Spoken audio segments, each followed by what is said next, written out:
Religion fundamentally depends on belief, which is the acceptance of something without evidence, based purely on faith. When a person or a group of people believes in something, it is natural that there could be others who either believe in something else or do not believe in anything at all. With different people believing in different things or ideas, it is natural that society is divided into multiple groups of people. The concept of belief is an excellent tool to control large masses of people. It is because there is no proof required for the idea of religion being taught by a handful of influential people. Using belief in someone, something, or some idea can easily trigger the herd mentality of people and lead them to unite under one dogma, usually documented in a book or books. One of the main driving forces behind belief-based religions is the us and them idea. So, if you're one of us, you are on the right path, and if you're one of them, you're headed towards eternal punishment or damnation. This is the prime formula behind most organized religions. Osho said in one of his famous talks on organized religion that the two essential elements in religion are fear and greed. Fear of hell and greed for heaven. They convince people that if one wants to avoid hell and go to heaven after death, they would need to follow the religion being preached.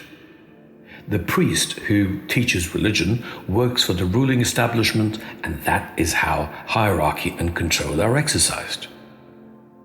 On the other hand, people of the Indian subcontinent have been blessed with the highest possible attainment in the path of spirituality and life in general. It is Vedanta, the end, peak, or ultimate level of understanding and mental clarity. However, as far as I have understood from my studies, this great knowledge has been brushed under the carpet by certain people, many of whom claimed to have actually seen God, whatever they meant by that.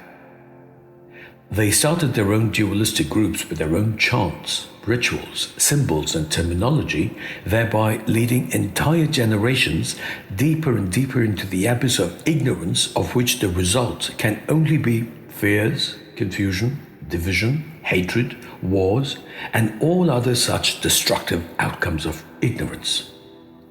While every religion preaches that theirs is the only way, Vedanta says something that is diametrically opposite. Vedanta explains that the world is like a family. Vasudhaiva kutumbakam. Ayam nijah paro veti ganana laguchetasam. Udara charitanam tu vasudhaiva kutumbakam. That was Shloka 71 from chapter 6 of the Mahopanishad or Mahopanishad. Ayam nija parova iti. Is this person of my group or is he an outsider? Ganana laguchetasam. Counting or differentiating like this amounts to small-mindedness. Udara charita namtu.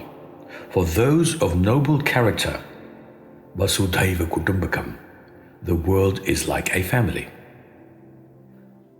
Such high level of understanding is possible only when one rises above all dualistic beliefs, religion, and other intelligence-numbing factors.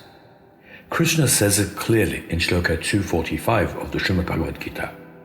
He says, Vedic literature deals with subjects that fall under the three gunas. O Arjuna, you should rise above the three, be free from dualities, always remain in sattva or goodness, and be established in the self. Vedanta is not a religion. It would be an insult to the great rishis of the ancient Vedic period who researched, studied, analyzed, and created such amazing scriptures which, after thousands of years of their existence, are the same as modern science, if not beyond it. Reducing Sanatana Dharma, guided by Vedanta, to a religion, especially one that uses a name given by foreign invaders, marauders, and colonial powers, is a severe disgrace to the great men and women of the supreme Vedic culture. The least one can do to show gratitude towards their ancestors who braved it all and did not convert to foreign religions due to either fear or greed would be to read the Srimad Bhagavad Gita at least once in life. I know that many people are put off by the sheer size of the book and the small print used in them that can discourage anyone. The truth is that the size comes from the lengthy explanations given by different teachers. Being a person who has always had a practical approach towards life, I have created works through which I make it easy for people to imbibe the supreme knowledge of the Srimad Bhagavad Gita, which I call the nectar of all the Upanishads. My latest work, the ever-relevant Gita, a present-day rendering by Tavamithram Sarvada, can, within a matter of about 3 hours, answer most questions that seekers might have about God, divinity, karma, dharma, birth, death, and so on. Here is an analogy I created to explain where one should focus to rise above dualities and get to the essence of everything. Imagine you wake up one morning after a vivid dream. In this dream, you had a serious argument or a face-off with your parent, sibling, spouse, or someone you know, and you remember every detail of it.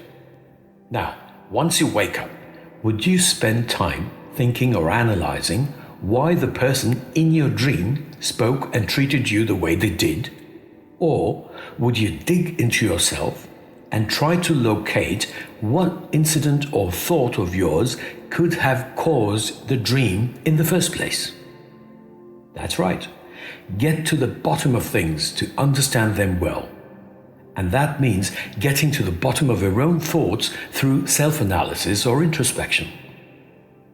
Remember that truth is equally all-pervading. What causes differences is your perspective or the way you look at things or situations, and that can be dependent on your state of mind and general nature formed by various factors such as genetics, education, experience, and other such factors. Therefore, the first step to be taken before solving any challenges would be to look into yourself and gain an understanding of yourself, your awareness, and your perception of the world. This might sound strange, but from my experience, I can boldly state that anyone can find peace in any situation, no matter how bad or serious it is. By coming to terms with the situation, at least temporarily, one can push aside their intellect-debilitating emotions, allowing intelligence and natural wisdom to take over. Abandon beliefs and religion and study Vedanta instead. Krishna said in Shloka 1866 of the Srimad Bhagavad Gita, Sarva dharman parityajya mam ekam sharanam vraja, aham tvam sarva papebhyah mokshishyami ma shachah. Giving up all your ideas of righteousness or religion, take complete refuge in me. I will liberate you from all sinful reactions. Do not fear. Did he say believe me or have a strong belief in me? No. And did he say go to my temple every day and pray to me? No. Mamekam sharanam vraja. Sarva dharman parityajya mamekam sharanam vraja. After throwing out all your other baseless beliefs, become one with me. Krishna is the personification of the all-pervading truth, existing equally everywhere and in all beings. Divinity is everywhere. There is nothing to believe, and you should never give anyone the power to control your mind. Unlike religious scriptures, the Srimad Bhagavad Gita does not teach blind belief or obedience. Towards the end of the Srimad Bhagavad Gita, Krishna says to Arjuna in Shloka 1863, Itite jnana makhyatam guhyat guhyataram maya vimrashaita dasheshena yatechasi tathakuru. Krishna says, I have taught you the secret wisdom which is deeper than all that is confidential and profound. Reflect fully on what I have declared to you and do what you wish to do. Always prioritize understanding and introspection over believing without evidence.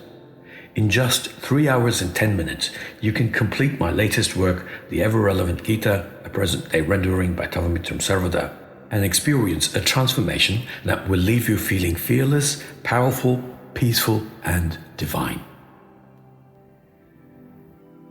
I wish you an amazing life ahead, blessed with great health, wealth, freedom, prosperity, and fulfillment. Thank you. Jai Shri Krishna.